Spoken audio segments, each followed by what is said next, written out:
Too long didn't watch. There are three main reasons why Chainsaw Man's production was hell for those working on it, and I'm going to go through them from the least significant one to the most significant one. So the first one is the state of the industry where talent is split between so many projects that is airing. And as I said before, this is the least significant one for Chainsaw Man. Number two, which definitely impacted the production a lot more, is Ryu Nakayama's vision as the director. Ryu Nakayama's vision is very ambitious and it's beautiful to look at, but it's not something that is feasible for a TV production. Well, it could have been, but when put together with the main issue in Chainsaw Man's production, it only compounds the production issues. And that main issue is the production schedule itself. Chainsaw Man did not receive all that much time. So there are a couple of videos related to Chainsaw Man that I wanted to make. First one was animation analysis for the entirety of Chainsaw Man. The other one was debunking the myth that Chainsaw Man is a failure, which is just so ridiculous. And about the myth video, I no longer need to make it because Canepa Effect made a really good video on that. And as for the entirety of Chainsaw Man animation analysis, I've been doing animation analysis for Chainsaw Man so much that I just wanted to do something different right now. So what I want to do is go into the production issues related to Chainsaw Man with as much depth as possible. That said, let's get to that first point already, which is the current state of the industry where talent is split between many productions. Around a year back, I made a video where I said too many shows are being made and that's bad for the industry. Talent is being split into so many high-profile productions. Earlier, you could get maybe 1-2 high-profile productions every year. And now you get those every season. You get more than 2 every season. Just look at fall season previous year, right? Chainsaw Man, Mob Psycho 3, Bocchi the Rock, Do It Yourself. Any one of these shows existing in that 1 year could have made it the best animated show of that year, but all of these shows aired in 1 season. And of course, there's Spy X Family as well, which is like a masterpiece of consistency. I really want to talk about Spy X Family as well. Maybe I'll title it Production Heaven, Spy X Family. Now, the thing is, not everyone can work on all of these shows. Mob Psycho 100, everybody worked on the show. But put Mob Psycho 100 and Chainsaw Man in the same season, people are going to be split. Unless, of course, you're Toshiki Sato, who worked on Chainsaw Man, Mob, Bocchi, My Hero Academia, and even the fucking Isekai Oji-san show that all aired simultaneously. Toshiki Sato needs to take a break. But yeah, other than maniacs like Toshiki Sato, others could not really work on 2 projects simultaneously. Hironori Tanaka also did with Mob Psycho 100 and Chainsaw Man, but it was clear that he was focusing more on Chainsaw Man than he was on Mob Psycho 100. Now, how much was Chainsaw Man affected by this? Not much really, which is why I said this is the least significant issue for Chainsaw Man. The reason for there being such a divide of animators in the industry is Chainsaw Man. Everybody wants to work on Chainsaw Man, which is why there aren't many people available on other projects. I will elaborate upon that when I make a follow-up to this video, which, to be honest, has aged pretty well. That said, it wouldn't be fair to say that Chainsaw Man was absolutely not affected at all by this. When I saw that Ryu Nakayama is going to be the director, I expected Shun Enokido to be a major part of this production. And initially he was. He animated a really good scene in the very first episode, and he also directed episode 6, which was one of the standout episodes. Definitely a lot of resources put into that one specifically. And then he just disappeared. Did not even appear for the finale. He's the director of Fate Strange Fake. He can't afford to work on Chainsaw Man. He needs to prioritize his own project. Via an extension of Enokido, I also thought Takahito Sakazume would be a major component of Chainsaw Man, and he did animate a couple of scenes, but then he disappeared as well because he's the co-director of Fate Strange Fake. Even Tatsuya Yoshihara's output was not as much as you would usually see from him. That could either just be because Chainsaw Man was just so high profile that he had to work really extra in the 2 episodes that he did direct and the few scenes of animation that he did animate.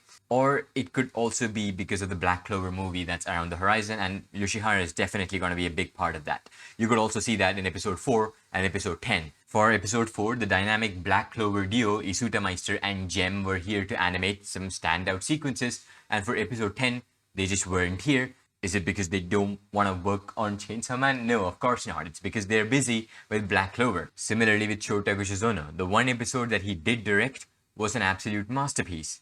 But he only did direct 1 episode because before Chainsaw Man, and while Chainsaw Man was in production, he was also directing the 2 best episodes of Osama Ranking. And right after Chainsaw Man's production, he needs to work on Jujutsu Kaisen. There are only a few other examples that I can use because, as I said before, this is really not that significant an issue for Chainsaw Man because most people who did work on Chainsaw Man did prioritize Chainsaw Man, and everybody wanted to work on the show, except Kannada-style animators. They couldn't work on the show because of reason number 2, which is Ryu Nakayama's vision. Ryu Nakayama had the idea of taking the rough, irregular manga of Chainsaw Man and turning it into a cinematic experience, and I was fascinated by it from episode 1. But that said, it also has a bunch of downsides. One, as I said, is that stylistic animation is just not possible in this. There is a world where Chainsaw Man could have received an adaptation exactly like Mob Psycho 100. Rough, irregular, do whatever the fuck you want, full freedom to the animator. But Nakayama went the opposite route, which made it so that stylized animation was just not possible. So animators who do stylistic animation could not work on the show at all. And one of the most heavily stylized form of animations that still exist is Kannada style animation. The pose-to-pose, rough line work type of animation simply did not fit with Nakayama's vision, so Kannada style animators just couldn't work on Chainsaw Man. That wasn't even the main issue related to Nakayama vision, by the way. The major problem with Nakayama vision is just how ambitious and demanding it is. Episode 6 alone most likely has more keyframe count than the entirety of Demon Slayer Mugen Train. Now, I'm not saying that having high ambitions is bad, and Nakayama probably thought it was possible for him because MAPPA has full control over the production of Chainsaw Man, but it still was too much for TV anime. And it's not just the heavily realistic cinematic approach that made it difficult. How can you go to those very same things with Mob Psycho Season 3 Episode 8? It is filled with realistic cinematic shots and lifelike motions. But the difference between a show like Mob and Chainsaw Man comes in the character designs. While Mob has extremely simplistic character designs, such that the animators can just complete all of their work on their own, Chainsaw Man just does not have that. Chainsaw Man went for a more realistic character design style, which, while not necessary, because I think the manga character designs definitely have their own charm, but that happened because it more fits into the Nakayama vision, I'm guessing. If all the character designs have an extraordinary amount of detail put into them, and the fact that they move at all is ridiculous to me. Look at Vinland Saga, for example. Very detailed character designs. It's very hard to move those characters. Now, while Chainsaw Man character designs does not have nearly that same level of detail as far as line art goes, it does have that much detail when it comes to shading and structure. Now, I don't think it would come as a surprise if I told you that every animator animates in a different way. They all have their own styles to animation. I'll use One Punch Man Season 1 as an example. The final sequence between Saitama versus Boros was animated by 3 people, Norifumi Kugai, Yoshimichi Kameda, and Chikashi Kubota. Norifumi Kugai has this extremely morphy, timing-dependent animation. Then comes Yoshimichi Kameda's classic Kannada-esque animation with an extraordinary amount of line work, pose-to-pose key animation. And then comes Chikashi Kubota's final punch animation, which is one-to-one of the character sheets that the character designer made. Because Chikashi Kubota is the character designer. And I can say with 100% confidence that Chikashi Kubota did not have to correct anything in Norifumi Kugai sequence or Yoshimichi Kameda sequence for 2 reasons. First thing, he can't, because those 2 pieces of animation, they are so stylized according to that animator's style that it would be impossible to correct that without completely changing the animation. And the second reason is because he doesn't need to. Shingo Natsume as a director gave 100% complete creative freedom to the animators while making One Punch Man Season 1, which is why we see so many different styles of animation, sometimes cuts of different styles going back to back to back. Now let's get to Chainsaw Man. Because of the director's vision, the animators working on the show can't just draw the characters the way they want to. The project demands all of the animation to be uniform, particularly the character designs, bar some animators who just throw that ideology out the window. But apart from that, it is very hard to tell which animator animated which scene. Let's just take episode 6 again, for example. The animator list for episode 6 is massive, but it's just so difficult to know who animated what. Again, Norifumi Kugai animated a scene in episode 6, but no one in Sakagaburu could tell that it was him until the Genga saying that this scene was animated by him came out. This is because so much of his animation style was changed to fit the specific character designs. Now, I'm not going to comment on whether the uniformity that Ryu Nakayama is going for is a bad stylistic choice, but what I am going to comment on is the fact that it is not feasible in a TV anime production with an average schedule. The animation directors had a tremendous amount of workload just to take a sequence that was already well animated to convert that into a form of animation that fits Nakayama vision better by correcting the character designs according to their character design sheets. The detailed character designs also meant that most animation just wasn't completed, which made it so that a lot of second key animators had to work on this as well. This extra workload that the animation directors have of making constant corrections for every piece of animation is just something that is not even necessary and wouldn't be if not for Nakayama vision. Just look at Mob Psycho Season 3 again, for example. The way Mob is drawn in his question mark state is completely different between different animators. And again, even with Chainsaw Man, I can confidently say that Tam Lu's sequence in the opening had no corrections made by any of the animation directors. The final sequence that we see is 1-to-1 to the Genga. Chainsaw Man has its own fair share of examples when it comes to stylistic animation, especially the ED sequences. Whether it's simple character designs with minimal detail or heavily detailed character designs that goes a level beyond even the manga. Whether it's flawless rotoscopy or breaking model with rough line art. And even a mix of 2D and 3D or whatever the hell is happening in the CD. This is great for both parties. The animator gets to express their ideas in the most purest way possible, and the animation directors don't have any extra work. Now, there's nothing inherently wrong with Nakayama's vision, unless you're very opposed to the idea of animators not being able to express their style properly. The issue, though, is the schedule. The schedule for Chainsaw Man was shit.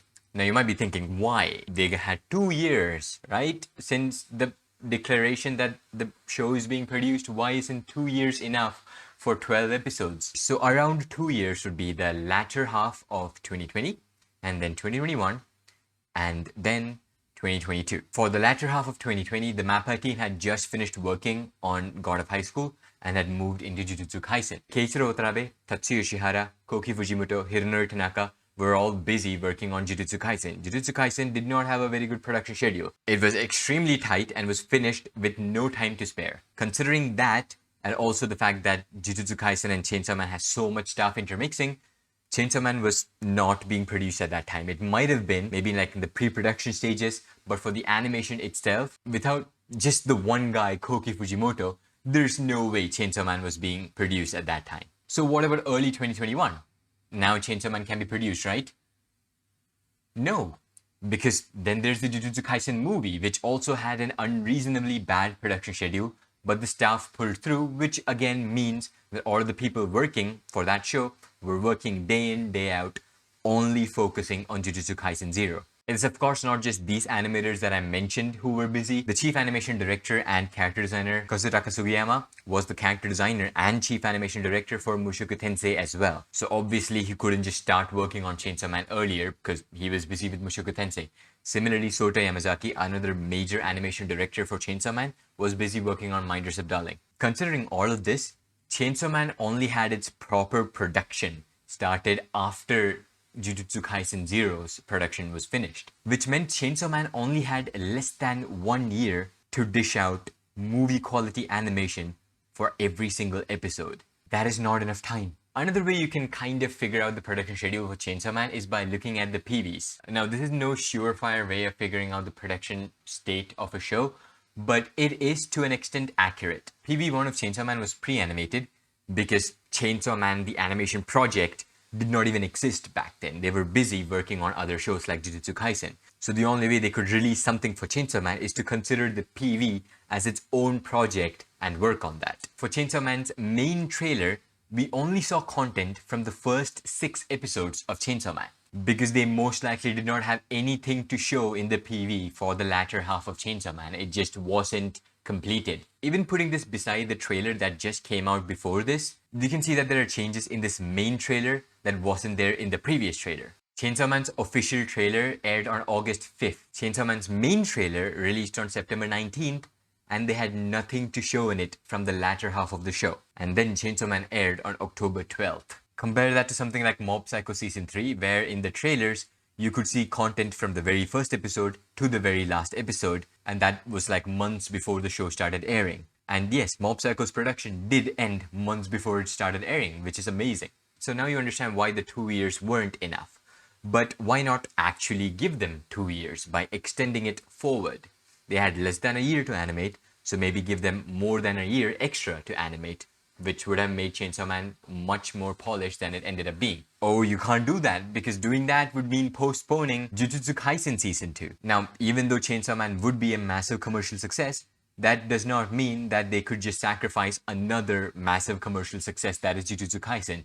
Jujutsu Kaisen is one of the biggest shows on the planet right now, and I'm not even talking just about anime. And there's no way Season 2 of Jujutsu Kaisen could be produced while Chainsaw Man was still in production, since there's so much intermixing of staff, and the biggest component of Jujutsu Kaisen that was not part of Chainsaw Man that carried Jujutsu Kaisen, being Sungo Park, is no longer part of Jujutsu Kaisen. So the 2 years of production that Chainsaw Man had, more than half of it was spent on other projects, and after that it could not be extended either because there are more projects. Now this combined with point 2, which is Ryu Nakayama's vision, just makes Chainsaw Man a hellish production to work in. It is the absolute highest standards being put into a below average schedule. Heavenly Delusion, that's airing next season, is another extremely high profile show that needed more time to be completed, and the staff received plenty of extra time to complete the show because they don't have the pressure to immediately start working on another show. The worst thing about a production is when there is wasted effort. When someone makes something that's very good but that does not make it to the final product because, well, there are a lot of production steps that come after that and there's no time for that. The way I make YouTube thumbnails is by layering the Genga material and the final animation material on top of each other. I stole the idea from Sakuga blog, and it usually works out very well when I layer the Genga and the final product together. For Chainsaw Man, that does not work. If I layer the Genga and the final product together, it does not match because the Genga is not being used as the final product. I have to take the correction sheet and layer that on top of the final product. And even then, sometimes the correction sheet does not match with the final product. This drawing in the correction sheet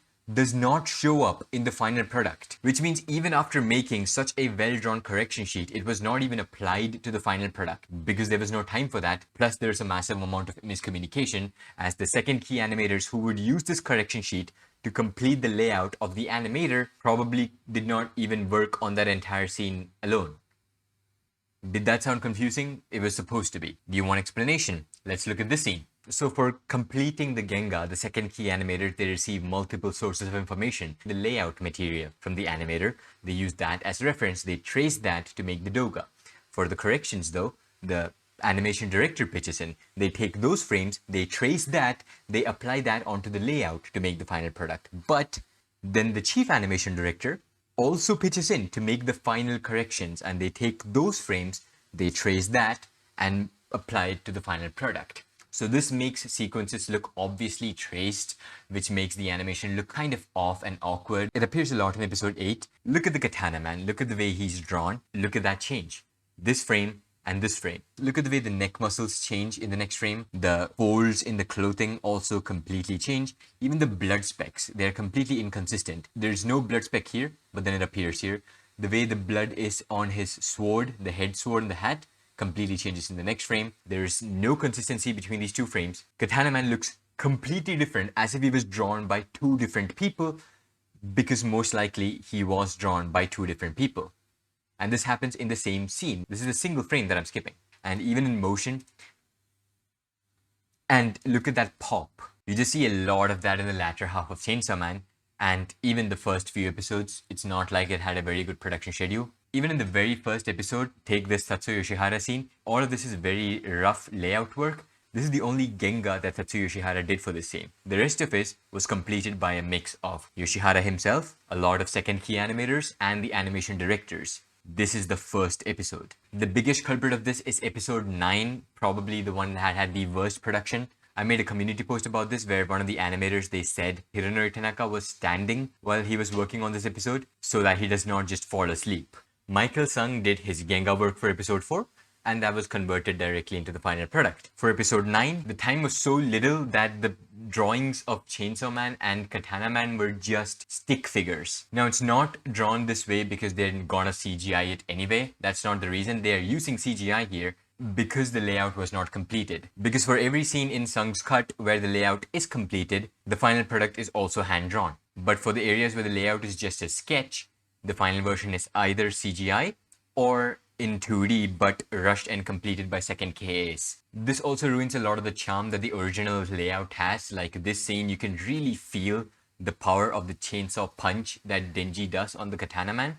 And in the final version, that's just gone. It's way stiffer when compared to the layout, and also the rings of effects animation completely disappears. Sung's work was also changed dramatically in the final episode. He animated the entirety of the rooftop fight of Katana Man vs Chainsaw Man. Again, most of it is like stick figure animation, so it was completed in 3D in the final version. Yen Yen's cuts in this sequence had really detailed artwork, so it was done in 2D in the final version as well. Some of Sung's layouts were even completed by Tatsuya Yoshihara, which was also 2D in the final version. But even with the fully completed version available, they messed up the final version. If in this swing that Tatsuya Yoshihara animated, there's a lot of wind effects animation that is just removed in the final version. And it's also kind of easy to tell the difference between scenes that ended up being 3D because there was no time to complete it, and scenes that were supposed to be 3D from the very beginning. Because for those scenes, even in the production material, it is 3D. Riki Matsura's scene from episode 1 and episode 3, even Michael Sung's layout from episode 12. But for all of the other scenes, all of the other incomplete layouts, there is a world where it could have been full 2D. There is a world where the entirety of Chainsaw Man vs Katana Man in the train could have been full 2D. Ultimately, even with all the pieces connecting perfectly, the MAPPA team was unable to make Chainsaw Man the masterpiece that it was supposed to be because they have to rush it and then work on Jujutsu Kaisen Season 2, which, by the way, has an unreasonably bad production schedule. It is awful how little time they have to produce 24 episodes. And it's not like they're going to get rest afterwards either. They have to immediately work on the next Chainsaw Man project, which is hopefully going to be a movie. I can't see how they'll work on 12 episodes of Chainsaw Man after working on 24 episodes of Jujutsu Kaisen again. And after that Chainsaw Man project will probably come Jujutsu Kaisen Season 3. So it is a never-ending cycle of awful production schedules that there's no way to change it, right? Which studios did it? Which studios broke the chain and made Osama ranking? But to break the chain, they had to sacrifice Attack on Titan and Vinland Saga. And I don't think Manabu Otsuka is just willing to let go of Jujutsu Kaisen just so that he can tell the team to produce Chainsaw Man. And also considering the fact that he's still taking up projects as high profile as Jigoku Raku, while he has control over Jujutsu Kaisen and Chainsaw Man, is ridiculous. So yeah, Studio MAPPA is just gonna keep releasing shows that look very, very good. They look great, but they're never going to produce a show that looks as good as One Punch Man or Mob Psycho 100 because they're not going to give their team enough time to produce those shows. And they're never going to produce a show that looks as polished as Demon Slayer either because they're not going to aim as low as Demon Slayer is aiming for. And yes, putting Demon Slayer beside Chainsaw Man is a far more ambitious production. They cannot even be put in the same tier list. But what's the point of all that ambition if you're not going to be able to follow through on it? What's the point if some of the episodes are not just going to be industry-defining masterpieces, but towards the end, the episodes don't even have a fraction of polish that the show started off with? It's just that it's wasted effort and lost potential, which is something I'm never going to be able to tell for Demon Slayer. I can never say that a Demon Slayer project is going to have wasted potential or wasted effort. Ufotable has a certain bar of quality. It is not as high as Mob Psycho or Chainsaw Man, but it doesn't need to be because they are rock solid, steady, and consistent with that level of quality. And yeah, that's about it. That's the video. Hope you have a much better idea on as to why Chainsaw Man had such a bad production schedule and why the latter half of Chainsaw Man is far less polished than the first half of Chainsaw Man. In spite of what the YouTube comments say, I've seen so many comments where people are like, oh, each episode just keeps looking better. You know, it's not getting better, all right? It does not look better. People need to learn to differentiate between the content and quality of that episode. Yes, episode 9 has some of the best content of that Chainsaw Man has to offer in season 1, but episode 9 is also the least polished version. It's not the best looking episode, not by far. I guess only time will tell on what direction Otsuka is taking MAPPA into. He's definitely not turning it into another KyoAni or Ufotable. To do that, you need to make certain sacrifices that Ufotable did, that Otsuka is just not willing to make. And that's why MAPPA and its team of animators are just continuously stuck in this vicious cycle where they're not able to work to their full potential. And yeah, that's about it. If you like this video, leave a like. If you feel like more people would like it, share it with them. If you did not like this video, leave a dislike and tell me down in the comment section and what you disliked about this video. And yeah, that's about it. Thanks for the views.